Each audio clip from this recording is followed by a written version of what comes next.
Kahit sabihin pa natin na makulong si Senator Jinggoy, during the break, hindi nila mababago sa ngayon ang majority. Okay. So let's take it one day at a time. Bakit? Kasi nga, something has always been happening to prevent major disaster on the part of those who want change, on the part of those who are not aligned with the current administration. So, tapos na rin ang panahon na nag-iintay tayo, nagagalaw yung mga protectors of the people. Wala na tayong inaasahan kasi maliwanag na hindi nila intensyon protektahan tayo sa massive corruption na ganito, sa massive oppression na ginagawa ng administrasyon na ito. Wag na tayong umasa, masasaktan lang tayo. Ano lang ang pwede nating asahan as of the moment? That there will be elections in 2028. Mga kabayan, ito po ang ating pag-uusapan. May bagong hilit at pasabog si Atty. Trixie ngayon. Sabi niya po na fake news lang daw po yung chismis na may palitan na liderato sa Senado. Sabi niya ay safe ang pwesto ni Senate President Alan Peter Cayetano basta matapos nilang daw po ang session niya ngayong linggo. At tungkol naman kay Senator Jinggoy Estrada ay nakapagpiyansa naman daw po ito sa kaso niya, kaya makakapasok at makakaboto pa rin siya sa Senado. Pero ito ang matindi mga kababayan. Bumana si Atty. Trixie sa interview ni Bangag sa Bloomberg tungkol sa pagpapatuloy ng mga reforma sa 2028. Sabi niya, nasaan daw po?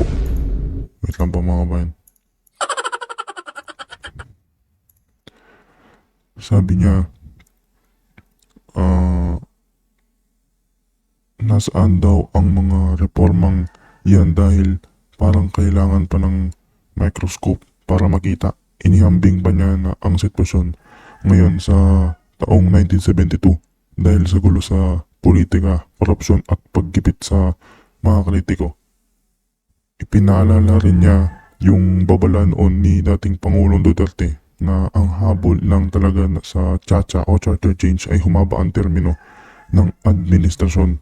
May usapan din tungkol sa mga pagre-raid ng walang warrant sa mga kampi ni Senador Bato de la Rosa na tinawag niyang illegal. Pero kahit ano raw ang gulo, tuloy na tuloy pa rin sa June 4 ang investigasyon sa maanumalyang flood control scam o flood control projects. Pinuri niya si Senator Jinggoy dahil nanindigan ito kahit grabe daw ang pressure na lumipat ng panig at sinabing abangan ng speech ni Tambaloslos Romualdez na baka maglaglagan na naman para lang isalba ang sarili niya sa Malacanang mga kababayan. Panoorin po natin ito mga kababayan. Pero bago po lahat mga kababayan, kung di ka pa nakasubscribe sa ating channel, mag-subscribe ka na para updated ka lagi sa mga videos natin at para kumalat itong video natin sa iba pa natin mga kababayan. Salamat po. Let's go. First thing that we usually talk about when we're lately, ang pinakamadalas na paulit-ulit na lang tinatanong or sinasabi ay, naku sa Monday may ganito, naku sa Monday may lilipat, naku sa Monday bago na naman ang Senate President, naku sa Monday 3 daw ang lilipat. Sus Maria, unang-una, itong last na sinasabi, 3 daw lumilipat, ay haka-haka ni Senator Erwin Tulfo na sinasabi niya na base daw sa body language ng mga nasa mayorya, mukhang may 3 daw na lilipat. So based on sa very, dismissive, almost dismissive or non-serious, the statement is mayroon at mayroong nagtatanong, may lilipat ba? Okay. Matutuloy ba? Mapapalitan ba?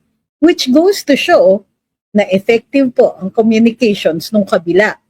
Dahil kaya nilang takutin ang ilang mga kasamahan natin dito online about the possible leadership change sa Senado. Unang-una na nating sasabihin, leadership change in the Senate will require at least 13 votes. Hindi po mangyayari yan. Okay. Pangalawa, yung kinatatakutan na sinasabi na yun nga malalagasan ang mayorya, hindi po natuloy. Dahil although humaharap sa kaso si Senator Jinggoy Estrada, ang lumabas lang na warrant so far is for graft. Para dun naman sa mga nag-aalala na paano yun may charge din ng plunder. Well, that doesn't necessarily mean na lalabas na kagad ang warrant. Okay, number one. And number two, we only need to survive until the majority needs to survive until Wednesday, and then hindi na naman makakapagpapalit ng mayorya dahil recess. Walang session. Pero ang kinatatakutan ng minorya naman ay during the break, maaaring tumuloy o magkaroon ng mga committee hearings at subcommittee hearings, lalong-lalo na ang kinatatakutan at largely anticipated na pagtutuloy ng pagdidinig sa flood control. So dyan pa lang mag-umpisa na tayo para kapag may dumating na naman at nagsabi o may lilipat daw, pakisagot na lang. Ngayong araw na ito, pag-uusapan natin ang bumubungad na mga dapat pinopokusan natin. Of course, andyan ang Senado. At ang katakataka na coincidence na ilan sa mayorya ang humaharap sa mga kaso. Pangalawa, may mga ongoing warrantless searches ng mga bahay ng mga known associates ni Senator Bato de la Rosa. Mayroong din hinaharap sa Korte Suprema si Senator Bato at si dating Pangulong Rodrigo Duterte. Hindi sila ang petitioner, hindi sila yung respondents. But the effect of this particular ruling, this particular case, will have far-reaching consequences. Finally, mayroong talumpati daw bukas si former House Speaker Martin Romualdez. Ang nag-calendar, natural, si Majority Floor Leader Sandro Marcos. What does this mean? May nag-uusap na uli yung magtito? Kung sila po ay nag-uusap muli, then ang i-expect natin sa talumpati ni dating House Speaker ay kakampi na siya sa Malacanang. Ibig sabihin, tapos na ang away. At it is entirely possible na ito rin ay epekto ng pagkakaso sa kanya. Sasabihin ko later kung bakit hindi ako naniniwala na from the start kuntsabahan niya. Sabihin na natin ngayon. Si Speaker Martin, former Speaker Martin Romualdez is a very proud man. Hindi niya papayagan, or if he was still in control, if he still had power, hindi niya papaabutin na nakasuhan siya at nagkaroon ng probable cause. Yun lang humaharap siya sa kaso is something that is, well, highly unusual for a lawyer, especially for a lawyer like him.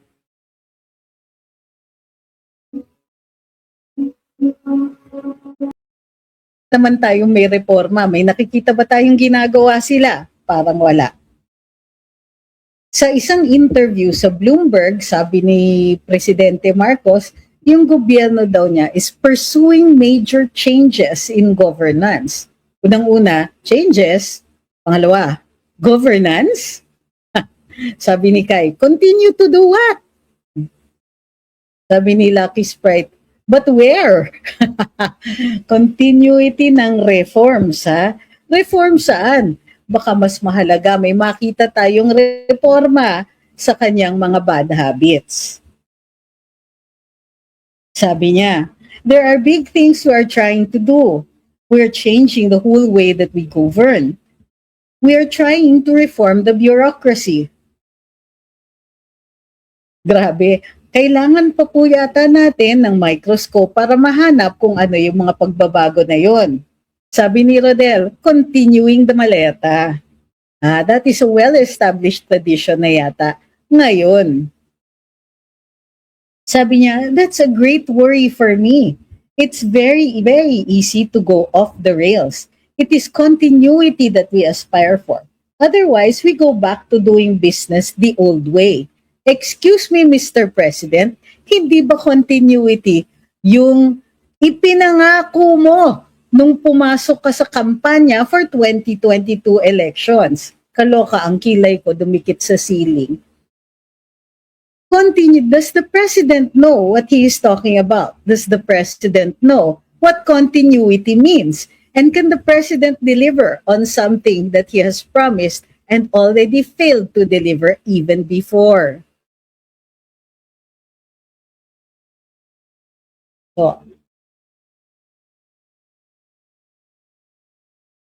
parang nagbibiro ang ating Pangulo. But in the meantime, ang nararamdaman ng mga tao ay parang, hello, flashback, martial law, 1972. Ang mga nakikita natin, failure of governance. Yung matinding, ano bang tawag nito? Political instability and dynastic rule. Anong ibig sabihin nito? Ito yung kapareho ng 1972 and onwards. During the period of martial law, parating, lalong-lalo na towards the end, yung political instability. Gawa ng sakit ni Pangulong Marcos Sr. Pangalawa, dynastic rule. Si Ferdinand Marcos Sr. was the president and his wife was Metro Manila Governor et al., diba? Among other things. But his cronies and his family held multiple other positions in government.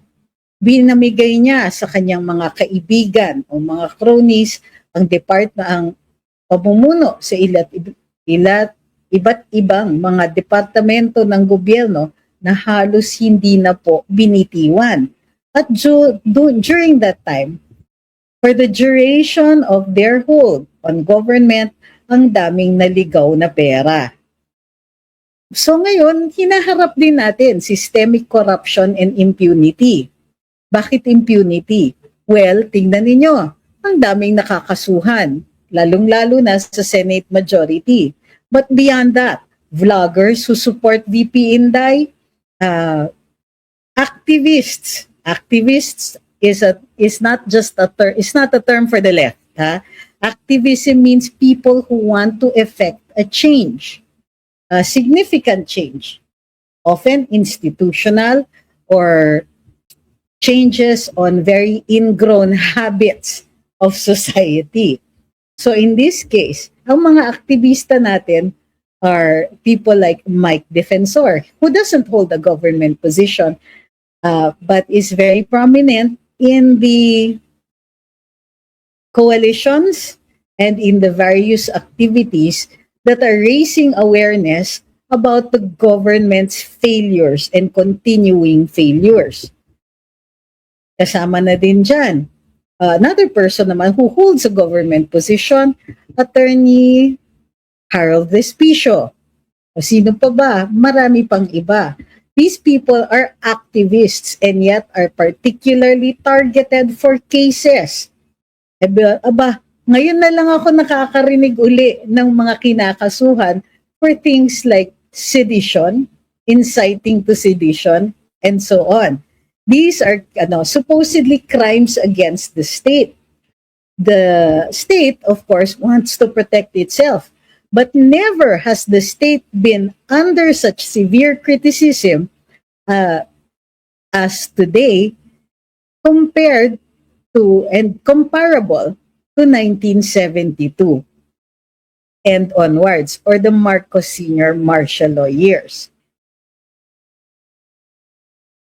Yung paggamit, of course, yung widespread corruption, magsalita ka lang, isang salita lang, alam na natin lahat.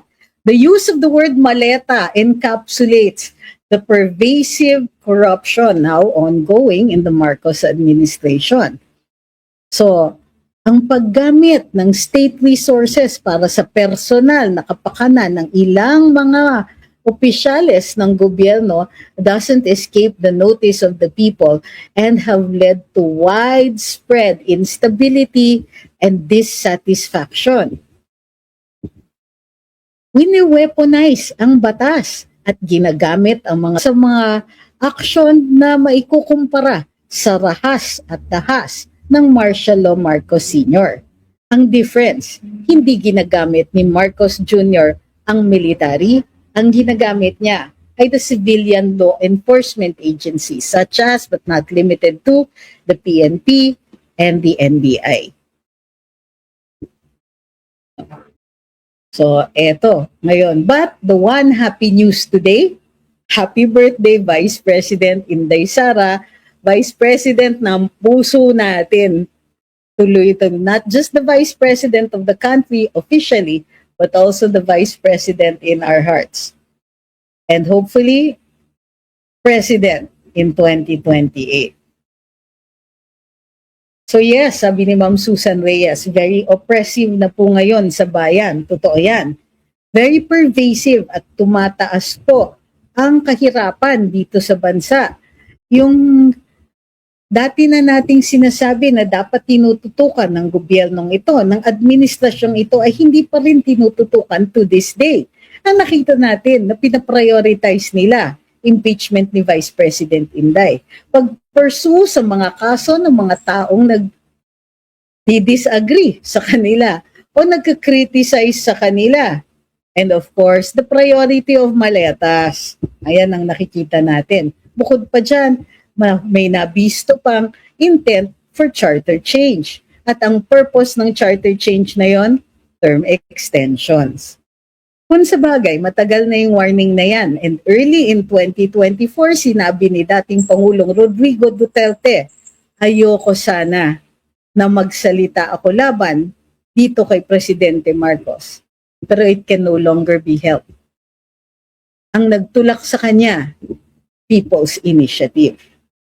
Bakit? Kasi ang liwanag na ang purpose niya ay para magtagal ang Marcos administration. Ngayon naman, humihirit siya na he's worried about continuity. Ay sus, ano yung susunod dyan?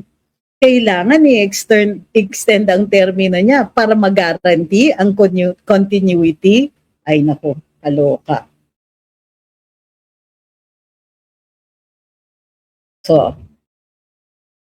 ano ang pinofokusan natin ngayon? Of course, yung mga pangyayari sa Senado, warrantless searches that are ongoing now, lalong-lalo na pagdating kay Bato. But we can also say warrantless arrest. Dahil hindi pa dumadaan sa hukuman ang warrant na binabalanda ng NBI at ng PNP laban kay Senator Bato, the taking of Senator Bato will be an illegal, warrantless seizure of a person, a warrantless arrest. The good news is, mag-uumpisa na ang mga hearings tungkol, o magtutuloy na ang mga hearings sa Blue Ribbon Committee. So, ano ang mga i-anticipate natin ng mga pangyayari? It will not be easy in the Senate. Tandaan po natin yan. Desididong-desidido ang minority na manggulo. Desididong-desidido sila na mag-force ng deadlock. Okay. For the moment, the majority is safe, at least until Wednesday. After Wednesday, they will be safe all throughout the break. Okay? Walang kailangan mag-alala. Kahit sabihin pa natin na makulong si Senator Jinggoy during the break, hindi nila mababago sa ngayon ang majority. Okay? So let's take it one day at a time. Bakit? Kasi nga, something has always been happening to prevent major disaster on the part of those who want change, on the part of those who are not aligned with the current administration. Yep, malapit na daw mag-line of 6 sa countdown dito sa likod ko. 708 days until the 2028 national elections. So, sabi ni Ma'am Celeste, grabe nakakakaba. Huwag munang kabahan. Unang-una, hindi tayo nakakaisip ng malinaw pag kinakabahan tayo. So, ano ang mahalagang gawin? Fight. Continue to make it off record, even if it's just on social media, to make off record yung pagtututol natin sa ginagawa ng administrasyon ngayon. Yung pag-o-oppress kina Senator Bato. Okay?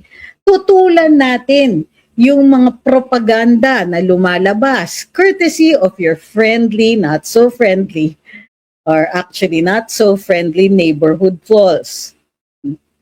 Abangan natin yung pagpo-propagandize sa mga pangyayari sa Senado at doon sa pag-aresto o sa intensyon na arestoin si Senator Bato. Anong sinasabi nila? This is about accountability, yung pagfa-file ng mga kaso, yung ICC. Is this really about accountability or really about pursuing a particular political agenda and the weaponization of the law to effect that? Ay, nako. Di ba?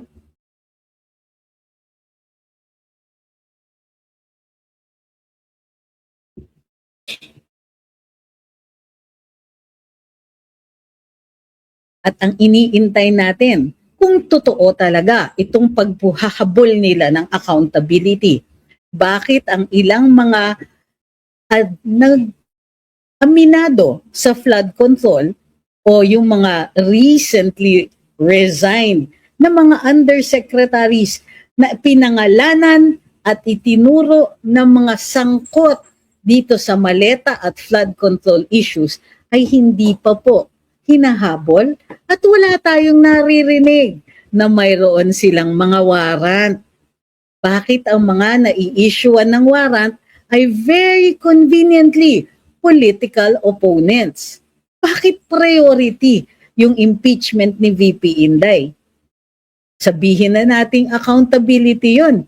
Bakit kay Presidente walang ganon? Despite the fact na itinuturo siya ni Saldico. So we go back. Anong gagawin ni Speaker Martin Romualdez bukas? Marahil ituturo niya uli si Zaldico and everybody from that level and down. Siyempre, sasalbahin niya ang sarili niya. Wake up call. Yung nag-away sila ng ilang mga, how do you call this? Denizens ng Malacanang. And now he has to play nice. In order to prevent na masabi siya doon sa may masabi siya, masabi tungkol sa kanya ang Malacanang. To prevent that, he will have to play ball with Malacanang. So, besides, nasa personality naman ni Speaker Martin Romualdez to stick to family. Sa totoo lang, kahit nung kinakasuhan siya, di siya nagsasalita laban dun sa mga nakaupo dun sa Malacanang. And I use the term mga with precision. So, ngayon, ano sa tingin ninyo ang mga how do we hold on? Simple, by continuing what we're doing. Kapit lang. Stay on the same side, stay together. We are still the biggest voting bloc in the country. The people described as DDS. Kaya nga, ang daming hinahire na tools. The purpose is to defeat us. To defeat us on social media because we've already won social media. And we keep holding on to the majority of the voices that are here. But more than that, they're trying to get us to change our minds about the previous administration. Unfortunately, yung kanilang coal farms at kanilang recasting, ang kanilang pagpopropagandize ng mga issues against the Dutertes cannot compete with what we call the lived experience. Tayo mismo naranasan natin ang Duterte administration. Lahat tayo may kwentong Duterte. Lahat tayo may kwentong namimiss ko ang Duterte administration. So, yun lang ang kailangan natin maalala. Yun lang ang kailangan natin tandaan. Napaka-galvanizing and unifying ng niranas natin na yun. And the truth is, they're coming after the DDS. VP Inday, former president, all their associates, and all those who believe in that kind of governance. They're coming after us because it doesn't fit their agenda. It doesn't fit. Good governance is not in their vocabulary. What they want is to continue the previous administration's practice of continuing to steal from our tax money and continue to promise us things they're never going to deliver. Bumabalik na po tayo dun sa panahon na hindi na naman tayo pinakikinggan, hindi tayo nakikita. Nakikita nila sarili nilang kapakanan, pagpapayaman sa sarili, pagpapatuloy sa kanilang hawak sa poder, kanilang hawak sa nilang kapangyarihan. And not just that, sa pag-exonerate ng mga kasama nila, mga kamag-anak, mga ano bang tawag doon? Co-conspirators in what may be the biggest plunder of the Philippine Treasury since Marcos Sr. Diba? You know what's even worse? Yung mga taong dating never again, yung mga tao dati na kung makahirit laban sa mga Marcos are now the ones who are co-conspirators along with them.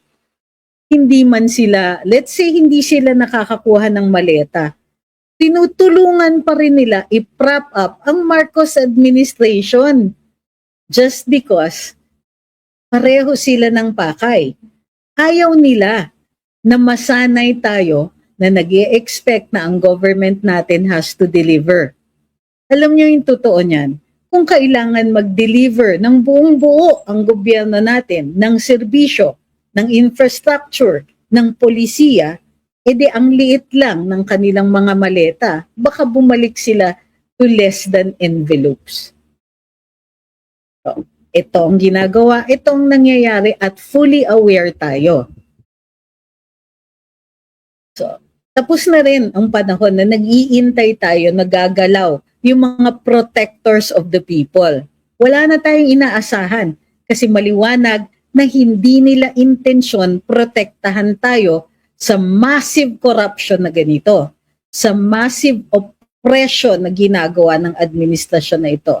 Wag na tayong umasa, masasaktan lang tayo. Ano lang ang pwede nating asahan as of the moment?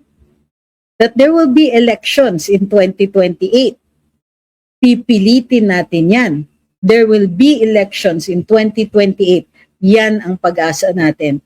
And we need only to hold on until then.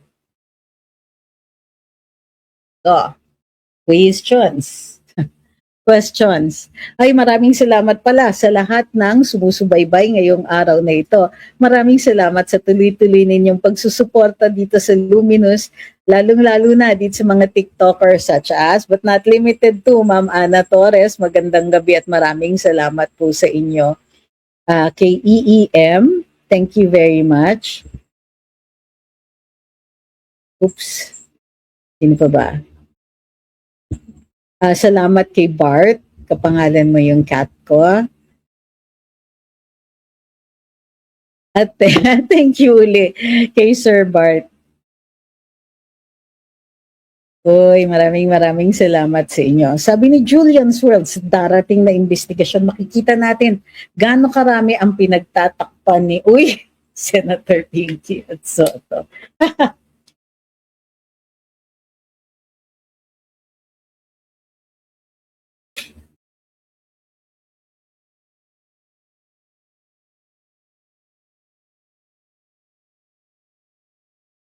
Sabi ni Dio dyan, nung si Pastor Quiboloy inatake ng Ngagba, iilan lang kaming pumunta. Nung si PRD na-detain sa Villamor, iilan lang kami nagpunta. Nung hinuhuli si Bato, iilan lang kaming pumunta. Bakit kaya? I don't know. Bakit? Kayo magsabi niyan. Nandun ako eh. So what I can tell you is, nung nanawagan, pumunta ako. Hindi ko alam kung bakit yung iba hindi pumupunta. Hindi, bagong cut of course na. At nakikita na si Bart dito matagal na. Bart is a pure-blooded Persian. Kaya lang mahilig siya mag-ikot-ikot sa backyard. Kaya hindi siya bihira siya nandito sa sa live. Can the Sandigan Bayan's recommendation of no bail for Senator Jinggoy prevail kahit graft charges lang? No, ang di-recommend na no bail is for the plunder case. Kaya lang they were filed together pero raffled, I think raffled separately.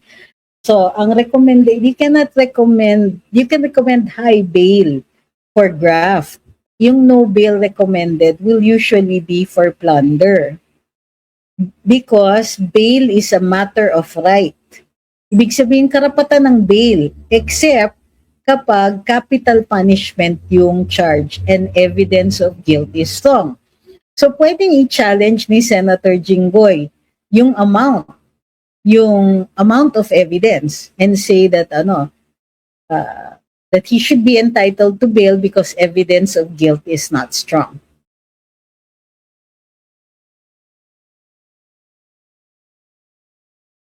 Hi kay Danilo Yanga. Hi kay Melvin.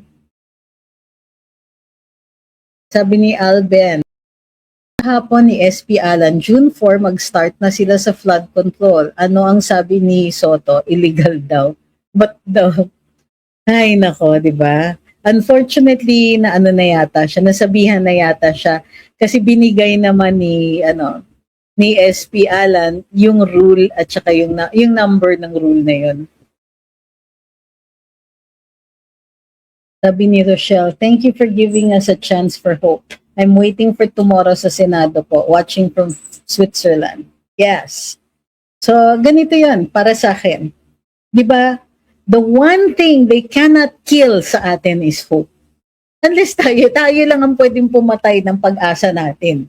Yung mga nagsasabing meron pa bang pag-asa, look, you make your own hope. Okay? Huwag kayong umasa sa ibang tao magbigay ng pag-asa sa atin. At tayo na yon. See the silver lining. Parati naman, ang nangyayari kasi lately, hinahanap nyo yung cloud imbis na yung silver lining. Minsan, sa mga panahon na madilim, isa lang ang kailangan magsindi ng kandila, okay na tayo eh.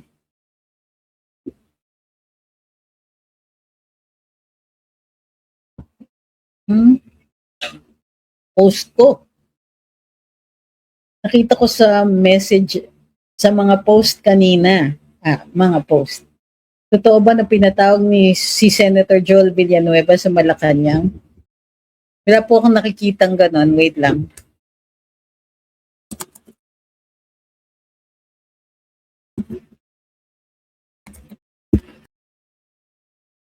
No, I don't understand the question. Mag-investigate sa ombudsman. The ombudsman kasi is an impeachable official.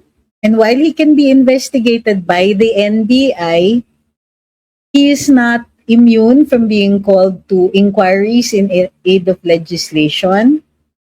So, hindi naman issue. Bakit? I don't understand. You're asking lang which body ang pwedeng mag-investigate. The same as an ordinary person. Yun nga lang, hindi mo siya matatanggal sa posisyon unless i-impeach nyo.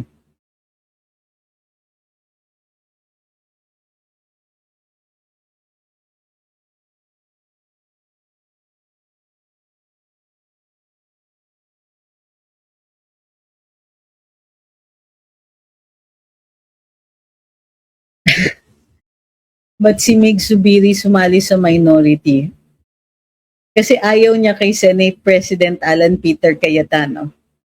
Si JV din, inaapi na si Jinggoy na kapatid niya tapos simpatiya niya nandun sa kalaban. Teka, pinapresume niyo ba na magkasundo si JV at saka si Jinggoy? Si Sen JV at si Sen Jinggoy? Ina-assume niyo yun? Hindi po sila magkasundo or yeah, I know that they used to be at least civil with each other, pero I don't think that's the case right now. Sabi ni Artuano, ang pag-asa ng ating bayan ay nasa pagkakaisa natin na naniniwala sa ginagawa ng mga senador na pro-Philippines at hindi pro-maleta. Kaya magkaisa tayo para sa bayan.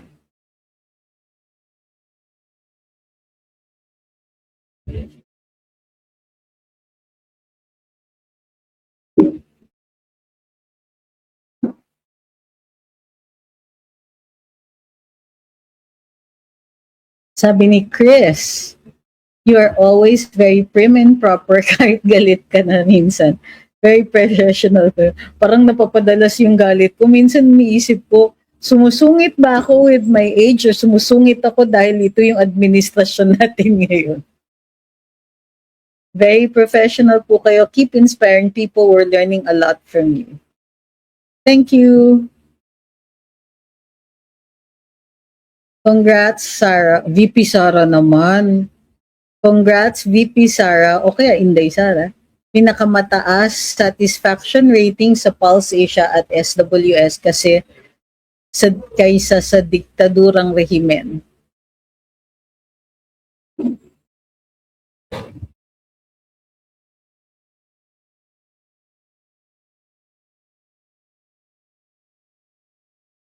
Ma'am Cathy says, good morning from California. Sana SP Cayetano will remain SP. Okay, balik tayo ha. Uulitin ko yung sinasabi ko kanina.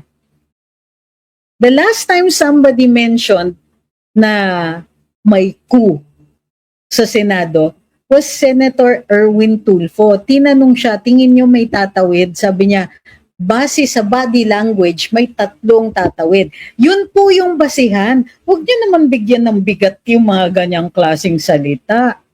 'Di ba? Ano ang basis para doon? Huwag naman tayong nagpapaniwala sa mga ganyan.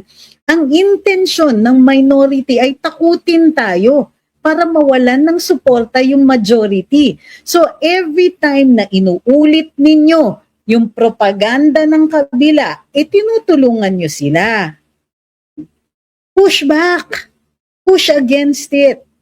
Hindi po tayo naniniwala sa kanilang ganyan. 3 linggo na po nilang sinasabing may kudeta sa loob ng Senado. Pero 3 linggo na silang bigo. O diba?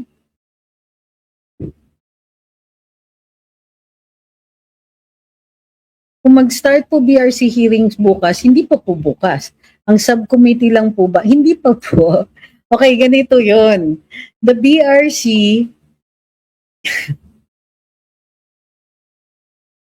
yung subcommittee, that's a portion. Pwedeng yung BRC ang mag-umpisa. So we don't know how they're going to do it. Kung automatically or immediately maghihiwalay na ang subcommittee. Kasi pwedeng hindi pwedeng committee-wide muna yung pagdidinig. And by the way, June 4 pa po ang umpisa ng pagdidinig.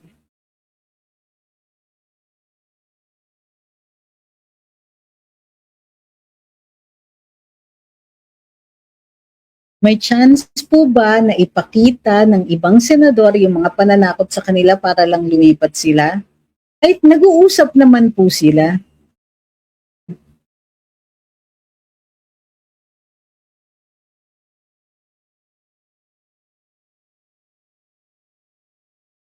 Sabi ni Thea, tumaas ang respeto ko kay Jinggoy.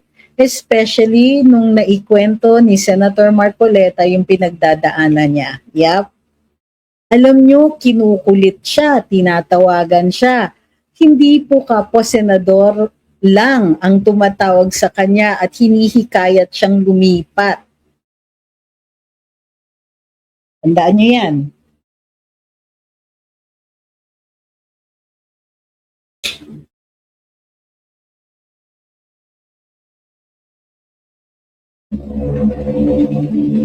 So, nga pala, ang i-expect natin bukas sa speech ni Martin Romualdez, ididiin niya si Senator Chis Escudero and Zaldico. Okay? So, sana yung mga nagsasabing lilipat na si Chis o lilipat ang ibang mayorya, tigil-tigilan nyo na po. They are already under a lot of pressure at pag sinasabi ninyong tatawid sila, parang nag-i-encourage pa kayo. Wag naman po ganon. Fight against it. Fight against the propaganda. Ginagamit kayo ng kabila kapag naniniwala kayo at parang pinopromote ninyo pag pinopost nyo yung mga ganon. So, wag natin silang tulungan. Thank you kay Bart. Uli.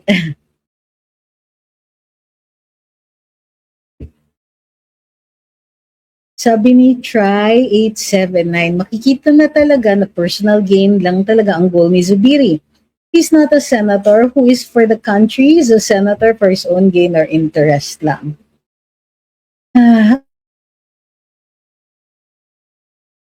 I'm still hoping it's sabi ni Ga, bakit hindi pangalanan ni Jingo yung mga nangungulit sa kanya? Kasi tutuluyan na siya, binibigyan niya ng incentive para bilisan. Look, alam niyang may kaso siya. Alam niya na umaandar yung kaso na yon. Pero, most likely kung ako siya, he will not want to make it worse. Dadating at dadating din yan. And every day that he can stave it off is another day that we win. So, it isn't always the answer to post things, to make things public. Sometimes, keeping quiet about certain things is how you win. Parating there are different strategies and tactics for different occasions.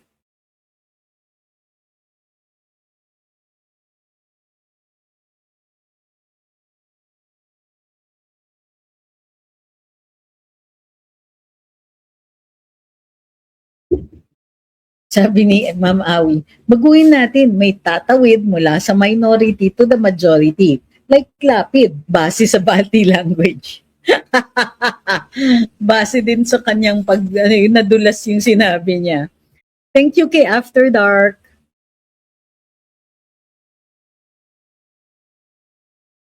Ang dami palang gifters dito. Maraming salamat po sa inyo, Ma'am Ana. Thank you very much.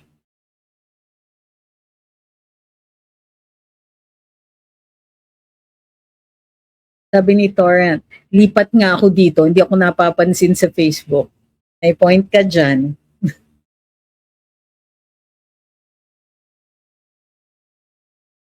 Sabi ni Ma'am Marlene, hindi na po yan sila lilipat with the negative 15 satisfactory of BBM. I don't think so. Uy, thank you kay Torrent. I don't think so. Yung mga nasa minority kasi, compromised na. Ikaw ba naman may maleta at existing kaso?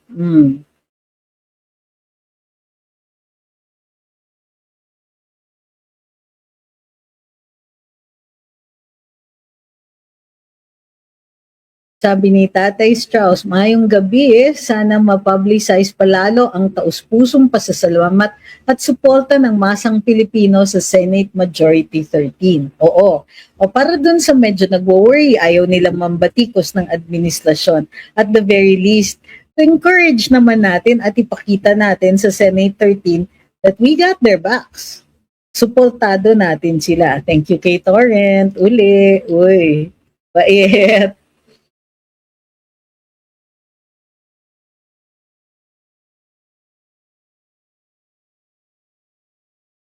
Sabi ni Alben, ang ganda nito. Nag-uumpisa tayo ng isang may palagay ako na sasapi si Senator Lapid sa majority.